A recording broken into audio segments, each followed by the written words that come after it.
Good evening, everybody. The time is 6:45 p.m. Today is Tuesday, June 6, 2023. I would like to call to order this special closed session meeting for the City Council and the management of Emeryville Services Authority. This meeting is being conducted in a hybrid format. You can join us here at 1333 Park Avenue at the Emeryville Civic Center or by joining us via Zoom using the information provided for on today's agenda. This time I'll ask if the clerk would please take the roll. Councilmember Carr, Present. Councilmember Mora, Present. Councilmember Pryforce, Here. Vice Mayor Welch, Here. and Mayor Bowders. Here. Thank you. Members, are there any ex parte communications to report for the closed session agenda? No. Seeing and hearing none, now is the time for public comment. A member of the public wishes to comment for an item not on the agenda or on the closed session agenda. We'll have 2 minutes to do so. Do we have any hands raised from the virtual audience? No, Mayor, we do not. Do we have any written comments? No. Thank you, Madam Clerk. Public comments now closed. We'll move to agenda item 5, which is our closed session. We have 3 items to take up in closed session. Madam Clerk, time is 6:46. This meeting is in closed session. Recording stopped.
is 7:14. We return from closed session. I'll ask if the city attorney would please report out of closed session. Thank you, Mr. Mayor. There was no reportable action taken in closed session today. Thank you. The time is 7:15. This meeting is adjourned. Ladies and gentlemen, we are right on time. The time is 7:15. I call to order the City of Emeryville, a successor agency to the Emeryville Redevelopment Agency. This meeting is being conducted in a hybrid format. You can join us at Emeryville Civic Center for this meeting or via Zoom using the link provided for on the agenda.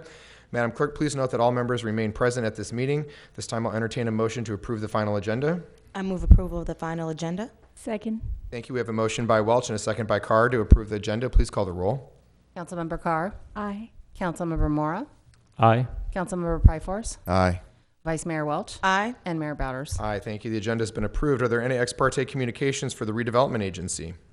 No. Seeing and hearing none, now is the time for public comment. A member of the public who wishes to comment for a consent item on the redevelopment agenda or an item not on this agenda will have 2 minutes to do so. Do we have any hands raised online?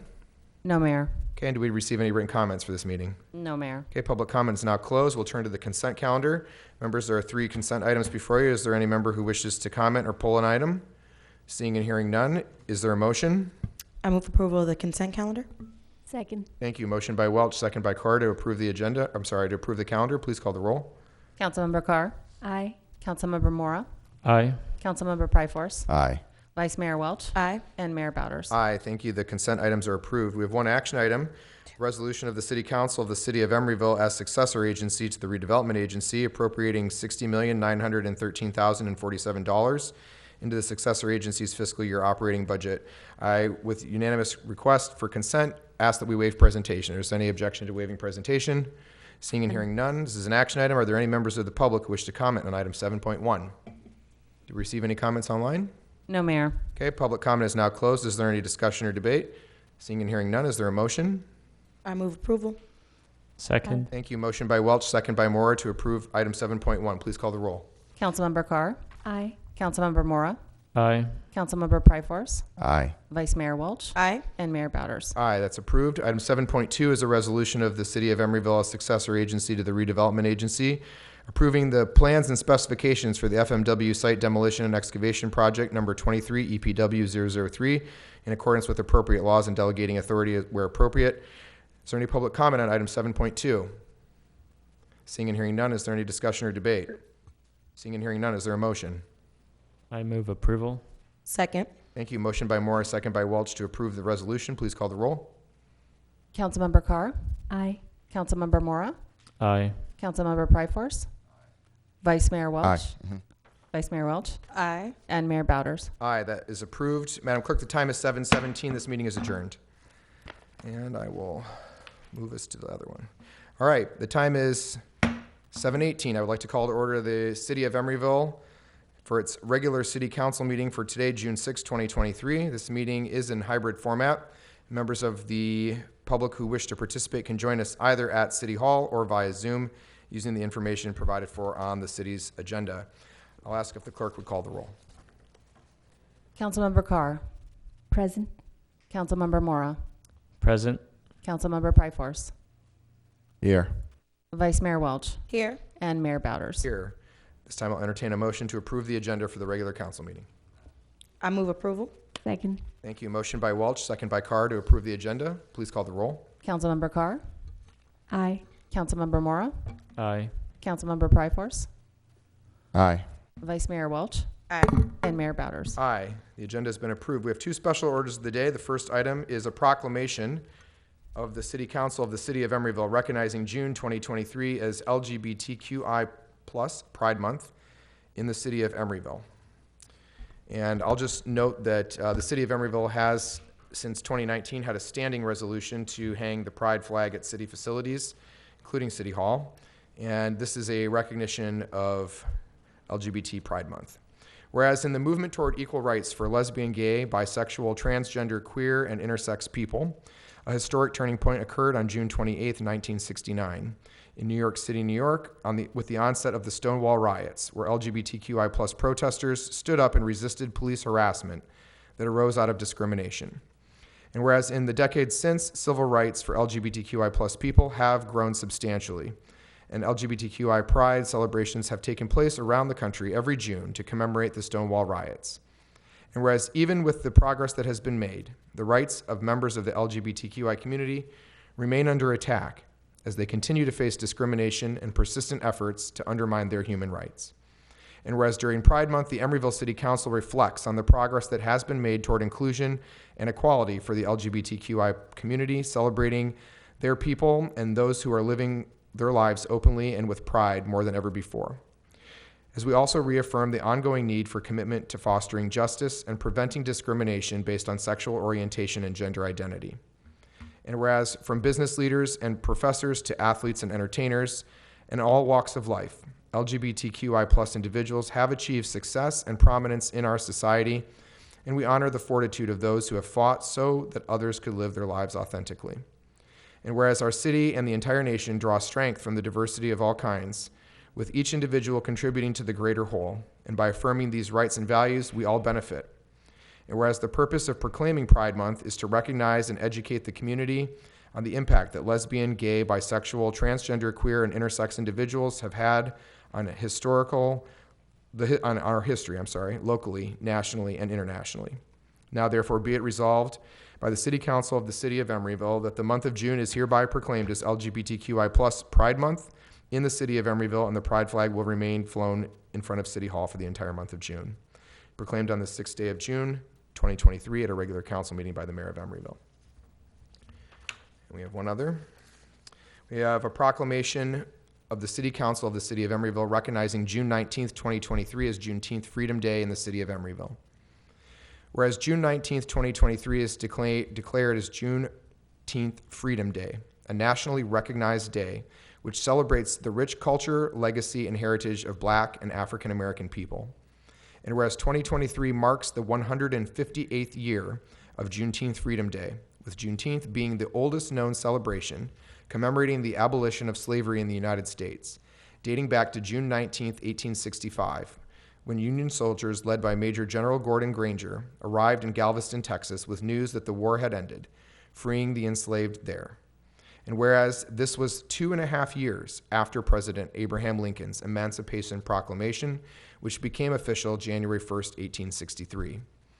And whereas the United States Congress, between 1865 and 1870, would pass key amendments to the United States Constitution that upon ratification by each state would profoundly change the legal status of those who had once been enslaved. The 13th Amendment abolished bonded servitude. The 14th Amendment conferred citizenship upon those who were once enslaved. And finally, the 15th Amendment enfranchised men once held in bondage. And whereas today, Juneteenth Freedom Day celebrates Black and African American people's freedom and achievement while encouraging continuous self-development and respect for all cultures in our country, as it takes a more national, symbolic, and global perspective to ensure that the events of 1865 are not forgotten nor repeated.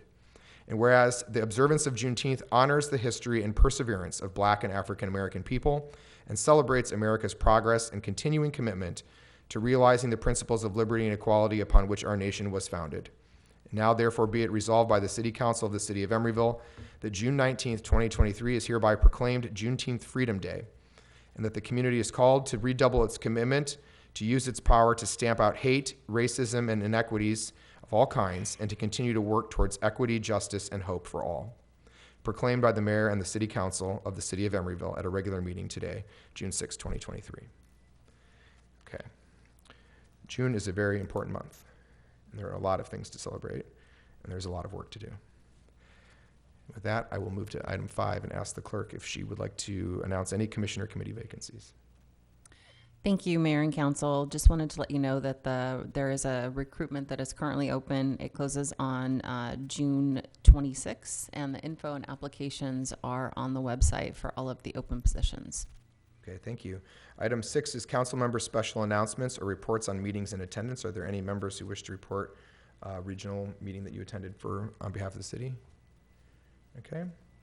I will actually report that the Alameda County Transportation Commission at the last Thursday of May took action on several very significant items, one of which was the capital investment plan for the county, which included a historic investment in transportation projects and programs here in Emeryville, which included close to $9 million for the 40th Street project, which will include transit-only lanes and protected cycleways. It also included money for safety enhancements along San Pablo Avenue, included funding for the Emery Around, and Doyle Street. It included an additional funding to extend the Doyle Street improvements farther south from their current location. So we're grateful to the Alameda County Transportation Commission. Item 7 is the city manager's report. Nothing to report, Mr. Mayor. Okay, thank you. Item 8 is ex parte communications. Are there any members here who have an item on this agenda for which they had an ex parte communication they would like to report? Member Carr, do you have any? Do you have any to report tonight? No. Member Welch? Just item 10.5, I spoke with Kathy Leonard, who is a representative from the organization that is seeking resolutions from municipalities. Okay, thank you. Member Mora? None. Member Pryforce? None. Okay, I have none to report. That gets us to item 9, public comment for the consent agenda and items not on this agenda. Are there any members of the public who wish to comment on an item on this agenda tonight or not on the agenda? Do we have any hands raised? No, Mayor. Do we have any written comments? No, Mayor. Okay, public comment is now closed. We have the consent calendar. Members, you have before you items 10.1 through 10.9. Are there any items for which members wish to make comment, pull for discussion or debate? If not, I'll entertain a motion. I move approval of the consent items. Second. Okay, I have a motion by Vice Mayor Welch and a second by Councilmember Mora to approve 10.1 through 10.9 inclusive. Please call the roll. Councilmember Carr, Aye. Councilmember Mora, Aye. Councilmember Pryforce, Aye. Vice Mayor Welch, Aye. and Mayor Bowders. Aye, thank you. Those items have been approved. That will take us to item 11, which is our public first. We have one or two? One public hearing. So this is a resolution of the City Council of the City of Emeryville granting a waiver from the noise ordinance to Emery Cove Incorporated for weekend and night work related to marina dredging as part of the Marina Navigation Channel Maintenance Dredging Program 300 feet after the breakwater in the outer channel between the Marina Harbor on dates to occur to be determined between June 7th and November 30th of 2023. And are we going to receive people like a staff presentation on this tonight? We have a staff presentation to be prepared if you would like, Mr. Mayor. It's brief or. Yeah, we'll take a very brief presentation, I think. Yeah.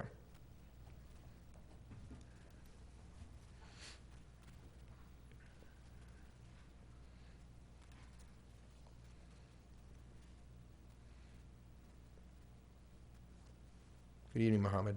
Yes, good evening, council members. And tonight before you see a public hearing where we are requesting for council to approve work in the outer channel in the marina during nights and weekends. Next slide. This map is intended to show you exactly where the outer channel is in relation to the nearest buildings. It is for nearest residential structures, more than 1,400 feet away. And you can also see where the outer channel actually begins and then continues out further into the bay. So it's a significant distance. Continue. Next slide, my bad. In addition, the noise levels from the hydraulic rig we expect to be at a very low level because it's a hydraulic dredge with a total of 20 working days that are yet to be determined. Continue. Next slide. We do have a significant problem out there with the lack of dredging. The channel has become so shallow that to date we've had 84 vessels stranded in low tide, so this becomes critical. Next slide. We've advertised this in the Oakland Tribune. Next slide. And if we don't receive this, there is a danger that we will not be able to complete the work within the allowed BCDC permit window that we are afforded. Next slide. Staff does recommend the approval of this noise waiver request. That's it. Okay, thank you. Are there any clarifying questions from members before we take the comment for the public hearing? Vice Mayor Welch. Just so the 20 days has to be completed between June 7th and November 30th, or do you have until November 30th to start, which means the 20 days could then go into December? It's a window, so it has to end by November I because see. that's the BCDC permit that's governing. Okay, thank you. Others who have questions? My only question is there a provision in the resolution that would prevent dredging on holidays? No.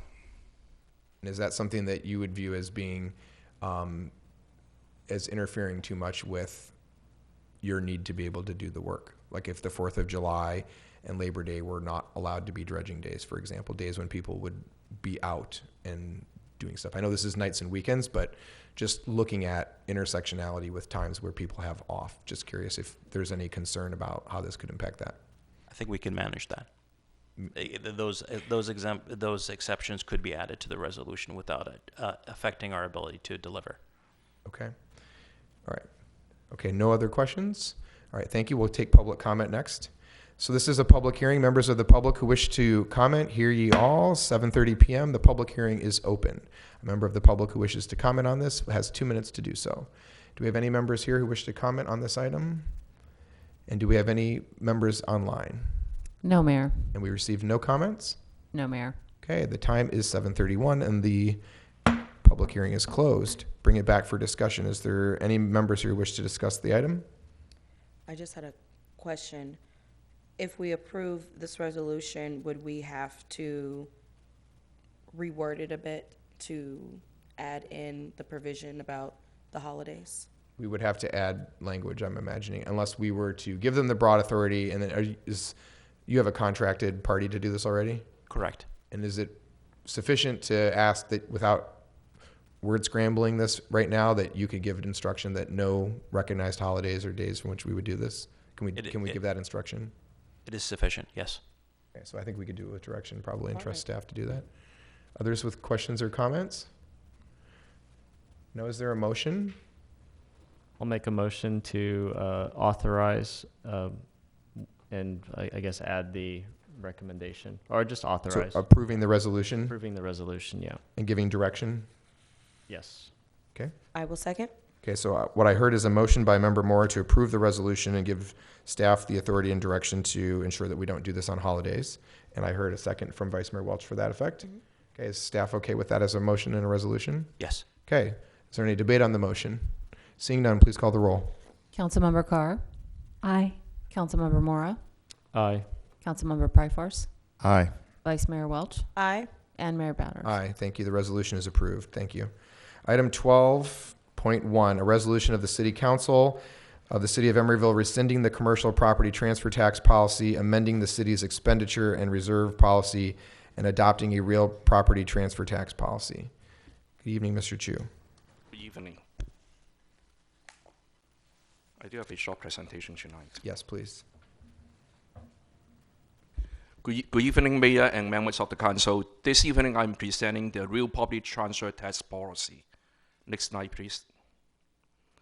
The purpose of the policy is to clarify the allocation and the use of the residential property transfer tax and the commercial property transfer tax. Currently, the residential property transfer tax is budgeted in the general fund. The estimated revenue is $1.25 million annually for fiscal year 24 and 25.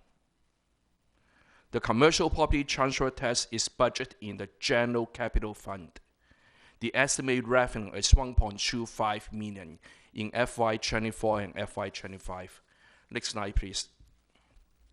Now we look at some of the background related to the commercial property transfer tax.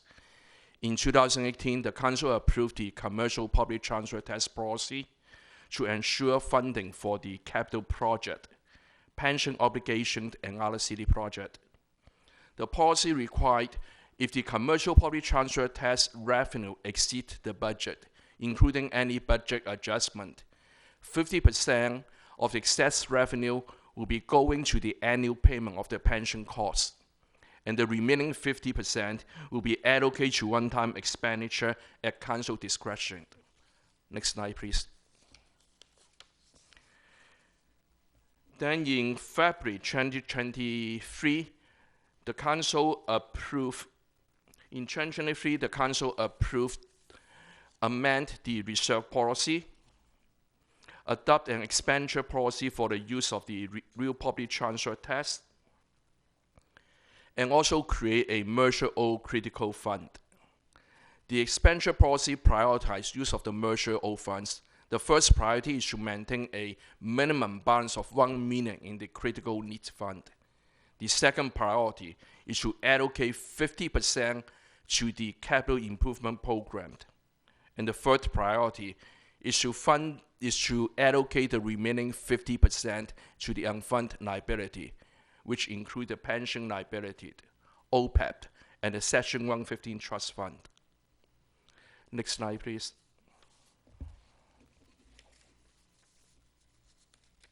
Now we look at the proposed allocation to the RPTT.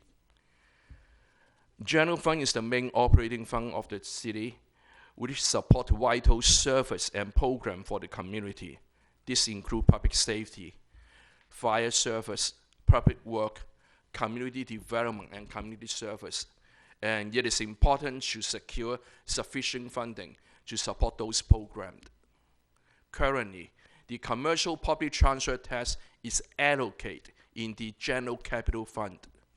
The proposed policy include allocating revenue from the commercial public transfer fund from the general capital fund to the general fund. Next slide, please. This slide summarizes the RPTT policy. The RPTT revenue will be deposited in the general fund. At the end of each fiscal year, a contribution to the critical need fund to maintain a balance of 1 million. In addition, at the end of the fiscal year, if the RPTT revenue exceeds the budget amount in the general fund, again, this includes any budget adjustment made during the fiscal year, 50% of the excess revenue will be allocated to the CIP, and the remaining 50% will be allocated to the unfunded liability. This includes pension liability, OPEB, and the Section 115 trust fund. Next slide, please. Any allocation of the RPTT will be determined by the City Council upon recommendation from the two budget committees. Next slide, please. And staff recommend that the City Council adopt the resolution rescinding the commercial public transfer tax policy, amending the city expenditure and reserve policy, and adopting the real public transfer tax policy. And this concludes my presentation. I'm happy to answer any question that you may have. Thank you. Are there any clarifying questions about the presentation for Lawrence? Okay, seeing none, we'll go to public comment. Any member of the public who wishes to comment on the modification to the transfer tax policies language has 2 minutes to do so. Do we receive any written comments or comments online? No, Mayor. Public comment is closed. Is there any discussion on this? Seeing and hearing none, is there a motion? I move approval of the resolution. Second. Thank you. There's a motion by Councilmember Mora and a second by Vice Mayor Welch to approve the resolution for 12.1. Please call the roll. Councilmember Carr, Aye. Councilmember Mora, Aye. Councilmember Pryforce, Aye. Vice Mayor Welch, Aye. and Mayor Bowders. Aye. Thank you. That resolution is approved. Thank you, Lawrence. Item 12.2 is a resolution of the City Council adopting the operating budget for fiscal years 24 and 25.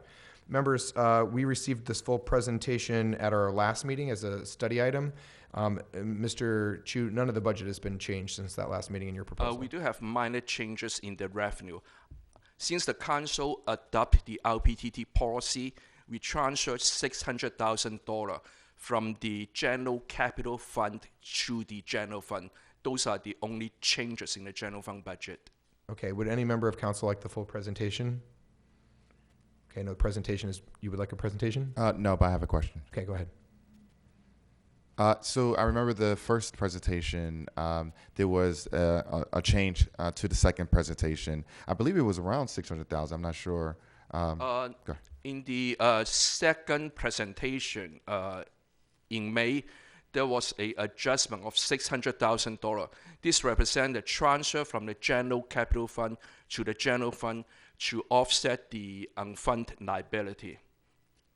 And in this budget, in the final adopt budget, is to transferring the remaining $600,000 to the general fund. So from the first budget to this To the final budget. to now, it's now 1.2 or is It's it? a 1.2 million. Okay, thank you for the clarification. Okay, thank you. Others with questions before I call for the public? Okay, are there any members of the public who wish to comment for the proposed operating budget for fiscal years 24 and 25? Do we have any hands raised online? No, Mayor. Okay, public comment is now closed. Is there any discussion on the budget? I just want to thank the finance team and the city manager's office and all the department heads for all of their work in putting together a great budget. Happy to be back on a 2-year budget cycle after the time we spent in COVID. It's never fun to ask everybody each year to go through the budget process. 2-year budgets give people a little more headspace and breathing room. And I think that the policies that we adopted in February, and we clarified one of them on the last agenda item, really position the city to do some very good things with the confidence the voters gave us in the ballot measures we've adopted in the last few years. So if there's no further discussion, I'll make a motion to approve the 2-year budget. I second. Okay, thank you. Is there any debate on the motion? Seeing and hearing none, there's a motion by Bowders and a second by Welch to approve the budget. Please call the roll. Councilmember Carr, Aye. Councilmember Mora, Aye. Councilmember Pryforce, Aye. Vice Mayor Welch, Aye. and Mayor Bowders. Aye, thank you. Thank you, Lawrence. Thank you. Item 12.3 is adopting the capital improvement plan. And also ask staff, Josie, let her come up first, but do you have any modifications to the presentation that we received at the study session last month? No. No. Are there any members who would like the full presentation again? And are there any questions about what we heard and gave staff authority to move forward on the CIP? Member Pryforce. Hi, Josie. So I made the recommendations that projects be classified differently that were labeled as equity. Were any of those changes made? I don't recall you had specific projects that you wanted to change the label of. The one that we had was from Councilmember Mora for the INT01, the applications and development project for the new city website. So we have that, but if you have others, I'm happy to take those recommendations. Yes. Would it be possible to pull the presentation up? So Yeah, let's we pull can the review? presentation up, Thanks. please. Sure, yeah, thank you.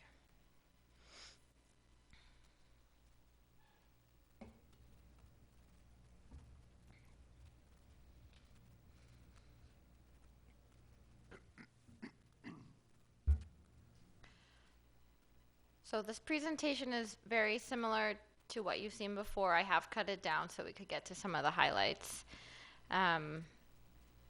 So what you have in front of you is similar or the same as what you saw last time, 46 projects, almost $68 million. This is an image of our timeline. Here we are finally in June 2023 for CIP adoption. Next slide.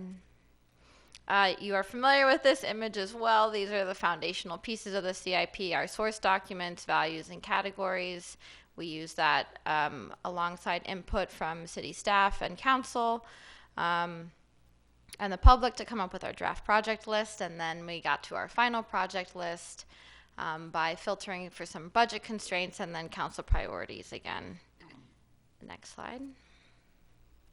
So this may help to answer your question or further along the discussion. These are the values, and it's very small on the screen, but as they are in the attached report, these are the definitions that we have come up with. I can read the equity one out loud if that's helpful. Please. And the definition that we're using for this is projects with this value will prioritize investments that will benefit historically and currently marginalized Emeryville residents, including people of color, low-income families, rent-burdened households, and zero-vehicle households. The application of this value will depend on the project type. And so what we mean by that is that not all projects are created equal. They are in different categories. And so originally we had thought that we would use an equity definition based on geography. Many sort of equity tools use this using census tracts because it is easy to compare different geographic areas of a city. Emeryville is quite small and only has a few census tracts, and we felt that using a geographic definition could actually be quite limiting if we had projects, say, at ECCL that is technically outside of one of the priority or equity census tracts that some other tools use, like the state HCD, high opportunity areas. If we use that definition, a project that falls outside of it might not be classified as an equity project, even if it would benefit people of color or low-income families. So the equity definition that is in front of you today is based on the type of people that will be served by the project rather than just a geographic location. Additionally, geographic locations are often only based on people's residence, not where people work or where they travel to or through. And so this is the definition that we are proposing in the book. Okay, Member Pryforce? When was this definition of equity adopted? Well, it is proposed as it is here today and would be adopted today in the book. This was put forward in the draft CIP. And when did how did zero vehicle households factor into equity? So zero vehicle households means that whoever lives in that household does not have access to a vehicle. People who do not have access to vehicles are often shut off from access to opportunities. Being able to easily access places by car means that people have more ability to access healthcare or education. And so if you're someone that has to rely on the bus, or you are only able to walk, or you have to get rides from friends or family, your access to opportunity is more limited. So zero vehicle households is a factor that is used in the American Community Survey and often is a central factor that is seen in a number of equity tools. For instance, in the MTC equity tool, Communities of Concern, this is one of the factors. Further questions? Go ahead. Yeah, so I take an issue with this because all the other factors, people of color, I don't know how a person chooses to become a person of color. Low-income families, I don't know many people who choose to be low-income, being a low-income family. Rent burden household, same thing. But people do choose to have zero vehicle households. And from what I understand, one of the first or second meetings that I attended as council member, we were actually discussing a developer project where there was no parking. So essentially, then that project would be considered an inequitable project that we were actually building towards creating inequity. And so that's why the zero vehicle households, I would be happy to challenge this. Yes. Okay. Thank you. Okay, are there any further questions before I call for the public comment? Okay, thank you, Josie, for the presentation. Now is the time for public comment. A member of the public wishing to comment on the resolution for the draft capital improvement program, will have 2 minutes to do so. Do we have any hands raised online? No, Mayor. Okay, we have any written comments for this item? No, Mayor. Okay, public comment is closed. We'll come back for discussion. Members who wish to discuss? Member Pryforce? Actually, could I see the projects that were labeled as equity projects? Because that's what I originally requested, was to see which projects were labeled, classified as equity projects. Do you have the draft book with you? Yes. Yeah. Okay. We can scroll through all of the projects. There's not a summary table. That's fine.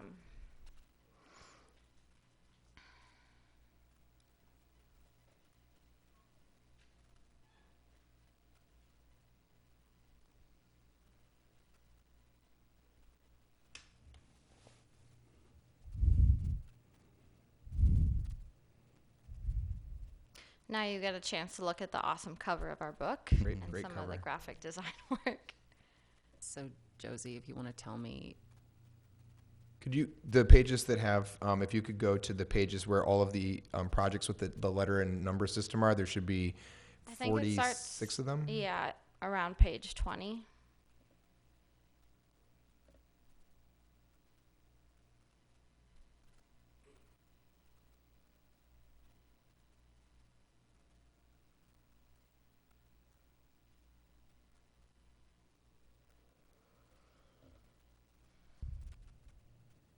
Keep going. Sorry, We'll keep know it going. when we see it.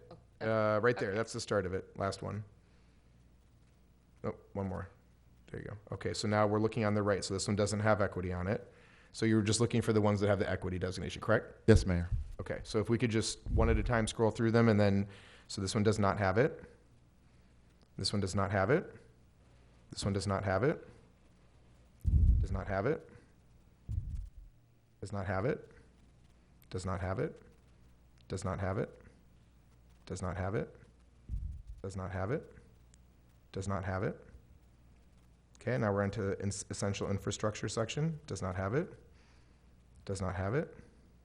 Does not have it. Does not have it. Does not have it. Does not have it. Okay, we have one that has it. This is the ADA transition plan. You have any questions on that? Let's see, this work will involve working with an environmental consultant to perform groundwater testing and prepare a final closure report for acceptance by the county. Could you give us more information as to why this would be labeled equity? The ADA transition plan is our plan to upgrade city facilities to be accessible to people with disabilities. This is something that is mandated by the federal government and is also a priority as we want our city facilities to be able to serve people with different access needs. Jody, this would include curb ramps, curb cuts, ADA wide paths, and handrails and ramps, correct? Yes. Would it be possible to add that to the description for this project? Sure. Yes. Thank you. Well, that'll be a council decision, but, I mean, yes, so, yeah, again, Okay, if sorry. it would have to be as amended. Okay. okay, so we can go to the next one. Okay, so this one has it, and this one is the climate action plan implementation.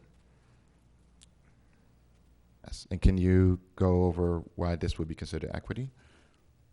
Climate change will hit first and worst communities of color, low-income people, people in unstable and unsafe housing. Our Climate Action Plan 2.0 is a robust document that recommends many different actions the city needs to take. That is why we felt implementing the Climate Action Plan would be an equity priority, because we need to do that as climate change gets worse. And we know that as it gets worse, it will not impact people in the same way. I completely agree. So this project, because when we talk about environmental racism, it's usually geographic. Mm-hmm. So the concentration of people of color, low-income households, what was the also equity? Rent burden households. Yeah, rent burden households. So is that a geographic location in Emeryville that this project specifically addresses? Well, the Climate Action Plan is citywide. There are specific recommendations that are tied to geographic locations, but it is also about different policy and programs that the city can adopt. For this item, it is in reference to capital projects. So basically a capital project is if you turn the city upside down and shake it, it's everything that stays on. And so programs that are in the Climate Action Plan would not apply to this because this is a capital plan. But at this time, I don't have a list of projects. It would be what the capital items are in the plan. Okay. I don't know. I would argue that this doesn't qualify as equity. I understand the sentiment about climate, and yes, I do agree that climate does affect the groups that you have mentioned, but according to the description of equity, I just don't see the clear link between this particular project and its equitable emphasis. I think it does qualify. Okay, so this is a question. We haven't had public comment. So if you want to ask questions, you can do that, but save all the comments for when we discuss Yeah, this. I didn't finish, so please don't interrupt me. Thank you.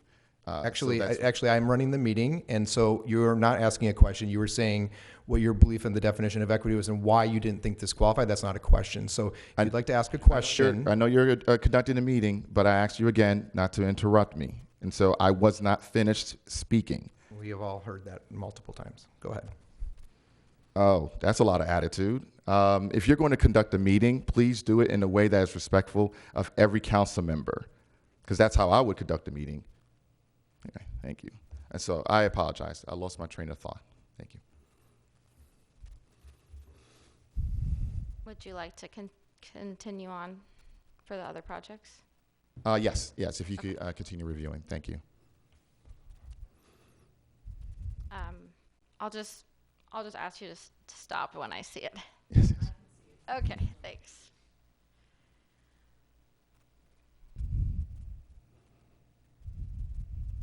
So this is the Quiet Zone project.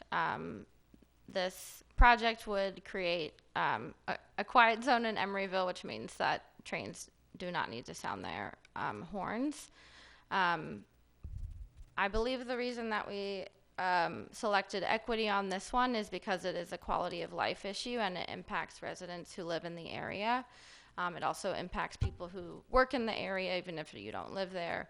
And so it is sort of a broad assessment of applying equity, but it is anyone who is inhabiting that space in that time will have a higher quality of life because they will not be bombarded by the noise pollution from the trains. Yeah, so I live, like if you would tilt the camera, I live right there. I don't think that this qualifies, and the reason why I don't ask the question, does this qualify, and keep repeating myself, because it sounds interrogative, and I don't think that's fair, and it's not the right spirit. So I don't believe that this qualifies as equity. I think, like you said it correctly, in terms of it focusing on quality of life, and it's a huge quality of life for everyone. That's why I highly support it. I don't want in the future to for these things to haunt me, and people come to me and say, "Hey, Councilman Perry, was this equity? Is this your definition of equity?" And so that's why I'm very careful about how it's classified, which is what I brought up last time. And so I don't think this qualifies as equity. Recognize Vice Mayor Welch. Josie, I had a question about the decision around the quiet zone. What did they discover about the demographics of the individuals who live around the proposed quiet zones as far as where they fall under those equity categories? Could you describe that? Yes, I don't have the data in front of me, so I am not really fully able to answer your question. So I don't have the information in terms of residents by race or income. Sure, but I think we are familiar in the city, so we have the artistry that is right there, correct, which is a rental property that also offers below market rate rental units, and then the courtyards at 65th, which also have renters and below market rate renters living in that location as well. You've got Avalon, Emmy, Avenue 64, all of which are renters. So you talked about people being rent burdened. It's potentially fair to assume some of the individuals living in those properties perhaps might be rent burdened. And then to be qualified for the below market rate program up to a certain point, when you're in the AMI levels, you are described as either extremely low, very low, low income, correct? So it's safe to say that a large amount, not maybe large, it might be too dramatic, but a significant amount of the households living next to the quiet zone do fall under those equity categories. Would you say that's fair to say? Yes, based on what you shared. Thank you. Member Pryforce. So as a resident and the head of the tenant board at Courtyard 65th, I do know, I don't know the data for artistry and other areas, buildings there, but I know for courtyards, there is, in terms of BMR residences, there is only one residence in the entire complex of over 300 units that is considered low AMI, the bottom in terms of AMI. So when it comes to rent burden, most of Emeryville is rent burden. Most of California is rent burden, and so it's really large, and that's why it would probably be an improvement to the description of equity if we made it from rent burden to actually below market residences. So that would be much more specific. But when it comes to the lack of data that we have as to who lives in these units, in terms of the people of color, in terms of all the other mentionables that were a part of the description for equity, I would just like to have that information in front of me in order to make a decision, because Councilmember Welsh may be right. But I know that at Courtyards is not predominantly people of color, and it's and in terms of the BMR residences, most of the BMR residences are at the 80 to 120% in terms of BMR. So, thank you. Okay, go to the next one, please. Okay. Doesn't have it. On to housing. So I'll say that our housing item, as I've shared before, is kind of a different beast. This is an informational page referencing our affordable housing expenditure plan, and in that plan there is both funding set aside for sort of physical projects, but then also programs. And so I can't speak to the programmatic side. Actually, some of my colleagues maybe could better speak to the physical side as well, who know that. But because this is a program focusing on expanding housing affordability and housing stock that is affordable in the city, we selected the equity value for this. Awesome. Yes, thanks. Next page. So this one, sorry. Doesn't have it. Doesn't have it. The one before, I have not had the graphic designer updated. My apologies. But this is the one more back. Thank you. No worries. The first item is the one that includes the website. And so this one is one that we had discussed, and I will make a formatting update to make sure that equity is highlighted on this page. Awesome. Thanks, April.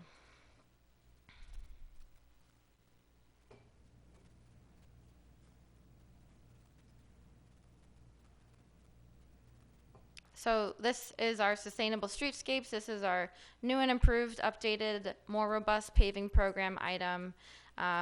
This includes a number of smaller projects that are now combined into this larger bucket. We selected this one as equity because it increases access and safety on our streets for people walking, biking, taking transit, and driving. And again, this is a project that is going to be in all parts of the city, not at the same time or the same year, but our paving program will address locations throughout Emeryville. And so this one is really focusing on the users. And again, because of historic redlining and other disparate impacts of historical policy decisions in cities, we know that traffic crashes are not spread out evenly. They are based often on larger streets that can operate as sort of mini highways. In larger cities, we see this often clustered in communities of color, and so people walking and biking based on race, there are large disparities. In Emeryville, I don't have the data in front of me at this moment, but I anticipate that pattern also repeats itself here. And so our updates to our streetscape will have improvements for all people, and we'll see the greatest improvement for those disproportionately impacted by traffic crashes. Yeah, I agree with mostly everything that you said. I just once again don't see it being an equity have the equity classification. Yeah, it's just not clear to me, and it's not even really detailed here. And then even when it comes to like population, like I'd have to get a good idea of how far the sustainable streetscape, how far that extends, because I know that the area that I'm looking at right now is not exactly concentrated people of color, or even rent burden or BMR or any of the other classifications, and so that we use in the description. So it qualifies for probably the zero vehicle households. But once again, I challenge that aspect, and so it's just something that I would like to look at a little further to see if it's up to snuff in terms of whether or not would be considered equitable based on a description of equity. Member Mora? I also see on here, though, it says it's opportunities to meet ADA obligations, right? Which, I mean, that's a group that we seek to accommodate with this equity label. Yes, and I would like to know more about how it meets ADA obligations. Yeah. So we are required when we resurface a street, curb to curb, to update the curb ramps. And so that is a piece that will sort of automatically fit that ADA transition plan. Also, when you narrow streets or shorten crossings, it makes it easier for people to cross who may have mobility impairments. I believe that this picture is taken on Adeline, and I will need to look at maps again. But the Triangle neighborhood, part of the Triangle neighborhood, falls into a census tract that in most tools is seen as low resource or a equity community or community of concern. And so, again, I would have to look at the map, but this photo might actually fall geographically into an area that, if we use a geographic definition of equity, would actually meet that.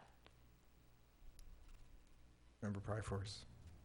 Actually, thinking outside the box, why don't we have a lot of data in the capital improvement plan? Like, I think, you know, if aliens from outer space just drop down and they say, we want to see your capital improvement plan, or, you know, right? And then we show it to them, then like the description, everything that you're sharing with me you wouldn't have to, right? It would be right there, like a heat map of our demographics, population numbers, the data, like having it there in the capital improvement plan, I think would, there wouldn't have to be as much redundancy and people going, okay, I don't see the connection. Because what you shared with me is news in terms of that the Triangle neighborhood, as we understand the Triangle neighborhood, has a significant population of low income, a majority.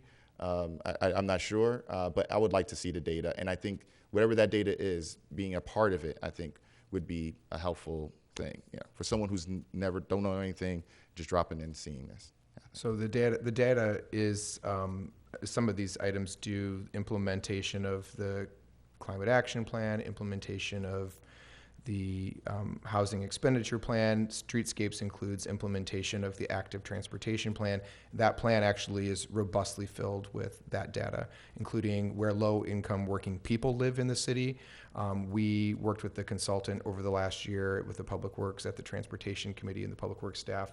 We have very robust information about where people are commuting to, what their income levels are, what modes of travel they use, where the high injury network is located in the city, how that is in relation to affordable housing and sensitive centers like the senior center or schools.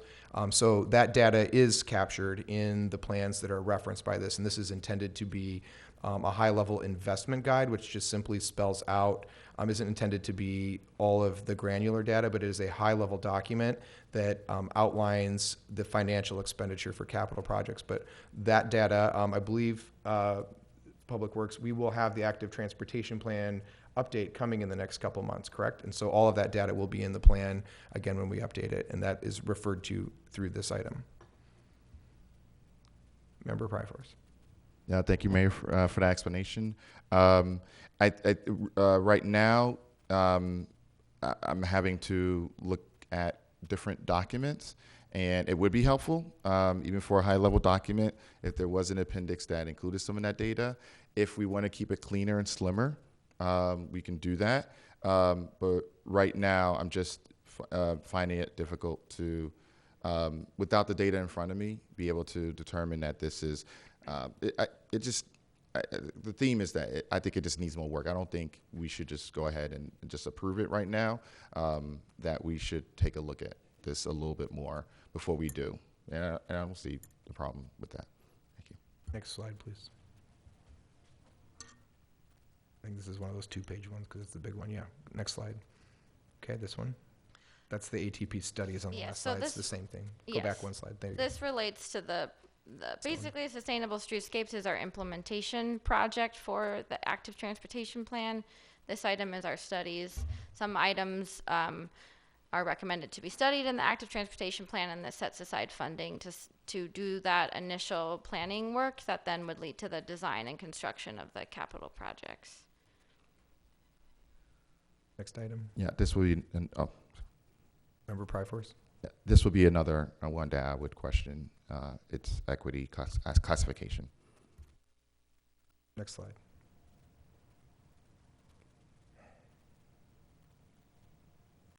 Okay, this doesn't have it. Next one. Doesn't have it. Doesn't have it. Doesn't have it. Nope, nope. Nope. Nope. This one has it. 40th Street. So this is our large and exciting multimodal project on 40th Street. Very high level. This is a project that will make 40th Street more safe and comfortable for people walking, biking, taking transit, and driving. As you know, this is a main thoroughfare that transports many different people, residents, visitors, workers in Emeryville. I actually take the bus every day on 40th Street, and I'm looking forward to this project happening. But again, in sort of large, broad strokes without granular data, this project would benefit low-income workers, people of color, people using this corridor as transit. In addition, the project has some elements to add immense amounts of green space and public space along 40th Street, and that would have benefits for both sort of social cohesion, but also environmental benefits of greenery. I don't know if there is more information in the description that is helpful. Member Pryforce. This might work for me. The low-income workers that you mentioned, and I think that if we added low-income workers to the equitable description, that might work and might even qualify for some of the other projects that seem to increase transportation for some of our, the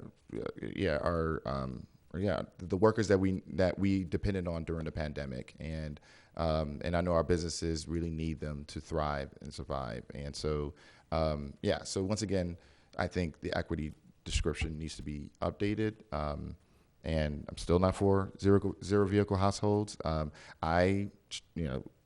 I was single and before my partner moved in with her vehicle, I chose to be a zero vehicle household. As a biker, as someone who never learned how to drive, and so I think that is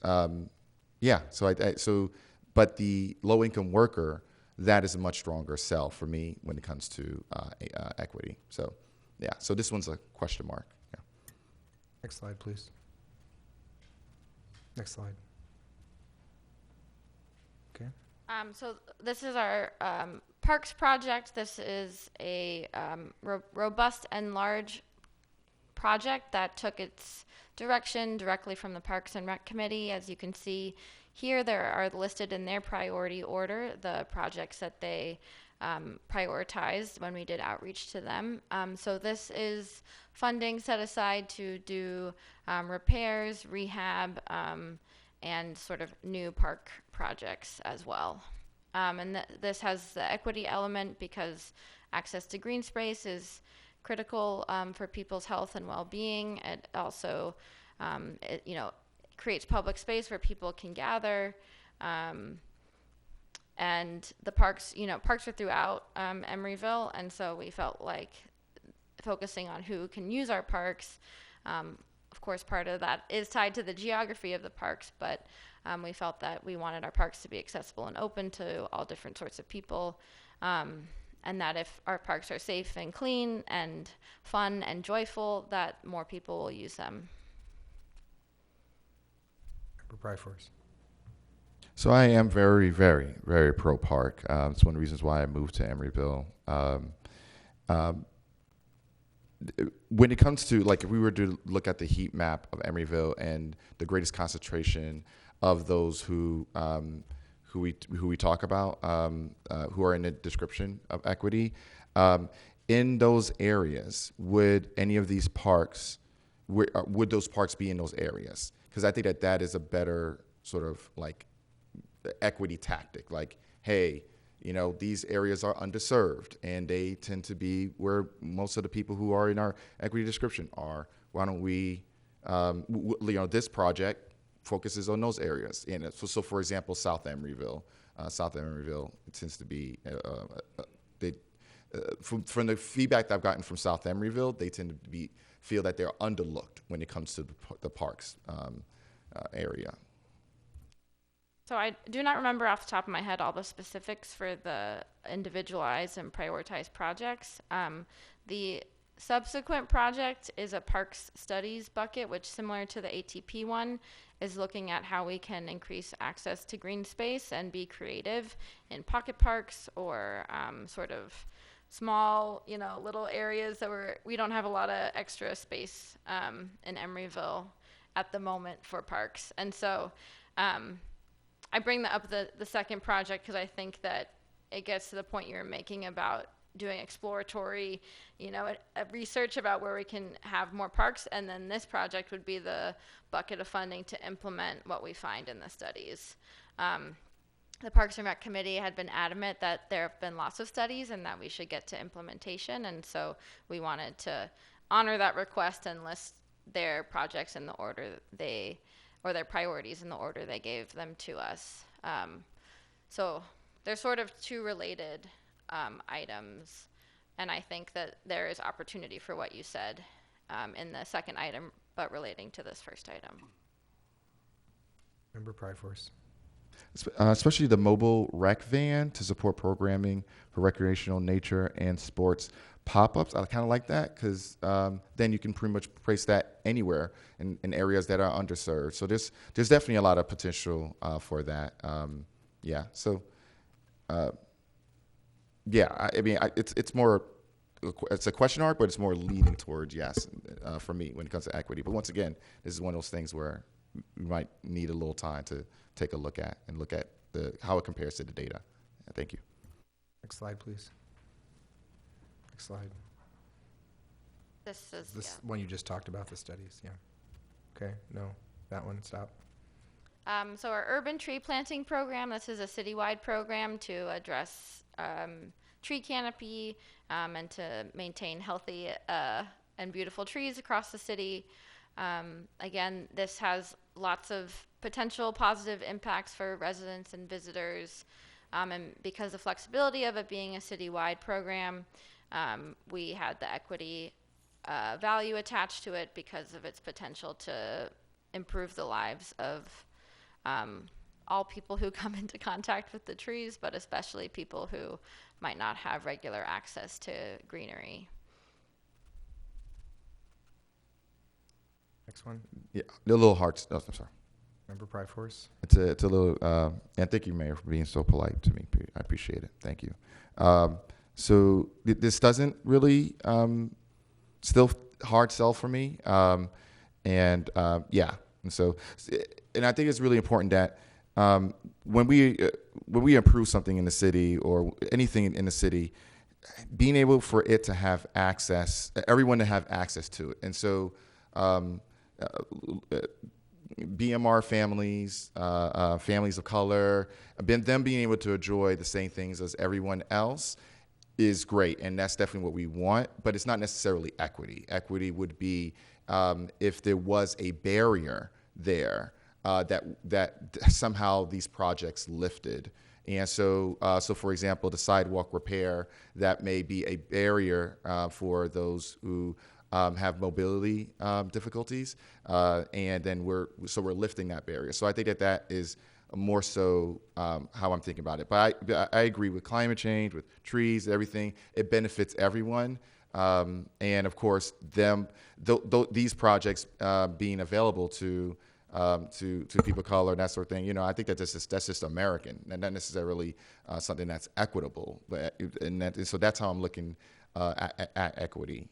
Yeah. So thank you. Next slide, please. Next slide. Next slide. That's the end of it. Are there any additional questions before I call for public comment? Thank you, Josie, so much for being here and answering those questions. Yes. Thank you. Now is the time for public comment. A member of the public who wishes to comment on item 12.3 will have 2 minutes to do so. Do we have any hands raised online? No, Mayor. Any written comments? No, Mayor. Okay, and seeing nobody present, public comment is over. We'll turn to discussion and debate about the capital improvement plan, or I'll entertain a motion. I'd like to move approval of the resolution. I second. Thank you. Motion by Morris, second by Vice Mayor Welch. Any discussion or debate? Please call the roll. Yes, discussion. Sorry, go ahead. I would like to ask this question. There was this whole stuff going on about equity, but is this because we are prioritizing projects by equity? It looks like the priority of the project is different than the category of the project. So why is that discussion so important? Or the data that is being requested, why is that so?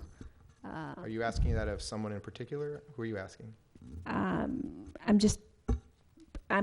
just raising it as a point of discussion because I want to understand how the capital improvement project is going to be prioritized. It seems like all those categories that are in there, like climate action, connectivity, equity, maintenance, quality of life, safety, that none of that matters in terms of priority level. That's the priority level is completely different than the values that are listed. Yes, that's correct. You understand it correctly. All right. So that's all. Then in that case, if there's a motion and there's a second, I'm eyeing. Okay, so we have a motion by Moore and a second by Welch. I recognize Councilmember Pryforce. So one of the best moments I had at the Democratic Convention, California, were a group of people who were asking for a bill to pass related to caste discrimination. And so, and then I mentioned Dr. Ambedkar, and then everyone was really excited that I mentioned it. Maybe it's because I was a black man and then they didn't know of my connection to Dr. Ambedkar. So I remember Dr. Ambedkar and Gandhi were debating around the Indian Constitution.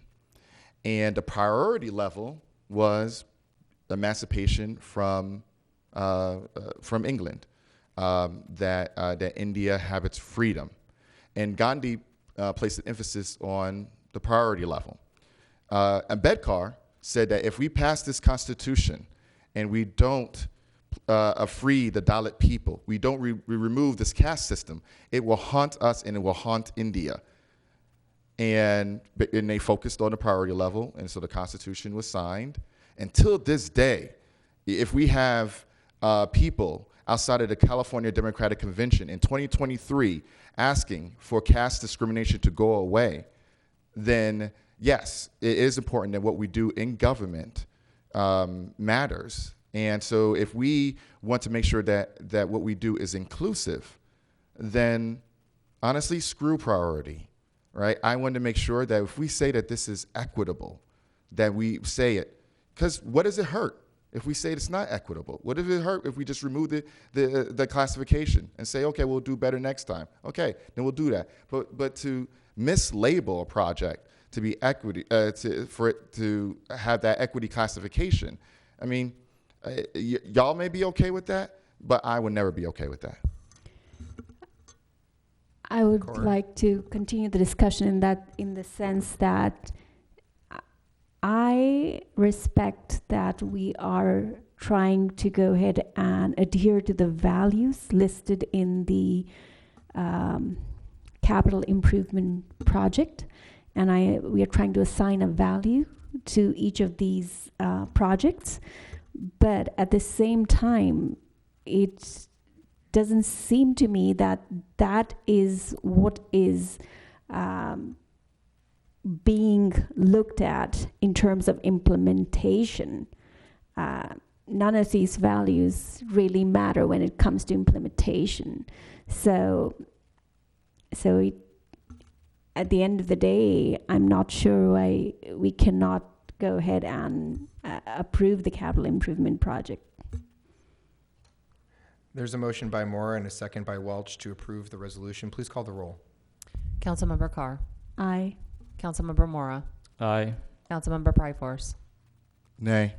Vice Mayor Welch, Aye. and Mayor Bowders. Aye, the resolution is approved. Item 12.4 is a resolution of the City Council adopting an appropriations limit for fiscal year 2024 of $141,294,720. I'm seeking unanimous consent to waive approval. This is an appropriations limit that matches the budget and capital expenditures we've just approved. Is there any objection to that request? Seeing none, is there any public comment on item 12.4? Do we have any hands raised? No, Mayor. Okay, public comment is now closed. Is there any discussion or debate? Seeing and hearing none, is there a motion? I move approval. I will second. Okay, I recognize Member Mora has made a motion to approve, and Vice Mayor Welch has seconded the motion. Seeing no further discussion, please call the roll. Councilmember Carr, Aye. Councilmember Mora, Aye. Councilmember Pryforce, Aye. Vice Mayor Welch, Aye. and Mayor Bowders. Aye. That takes us to department head reports. Item 13.1 is the Planning Director's report. Mr. Bryant. Thank you, Mr. Mayor. Mr. Mayor, members of the City Council, this is my regular report to you on the recent Planning Commission meeting. Their last meeting was on May 25th. All 7 commissioners were present at the meeting. There were 2 items on their agenda, as listed here on your agenda. First was the Capital Improvement Program. The commission unanimously passed a resolution finding that the CIP is consistent with the general plan, which is a state requirement for them to do before you can adopt the CIP, which, as you know, you just did. And the second item was consideration of a general plan amendment related to Shellmound Way. After we published the agenda, we realized that we needed to allow a 90-day period for California and Native American tribes to request consultation as required by state law. So the item was not heard on May 25th. It was continued to August 24th. And that concludes my report. I'd be happy to respond to any questions. Okay, are there any questions on the Planning Director's report? Seeing none, that'll take us to agenda item 14, future agenda item requests. Are there members who have a future agenda item request? Member Pryforce? It's good timing from what Charlie shared. So I've been doing the Pledge of Allegiance, and I will continue to. But this future agenda item that I'm placing is not for the Pledge of Allegiance. I'll do that next week, or next 2 weeks. It's actually to place a focus on land acknowledgement. That this is that we are on unceded Ohlone land.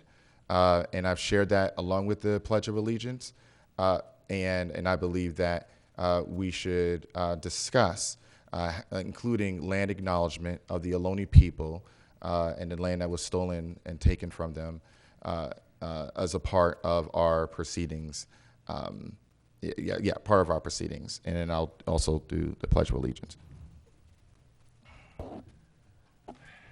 pledge allegiance to the flag of the United States of America, and to the republic for which it stands, one nation, indivisible, with liberty and justice for all.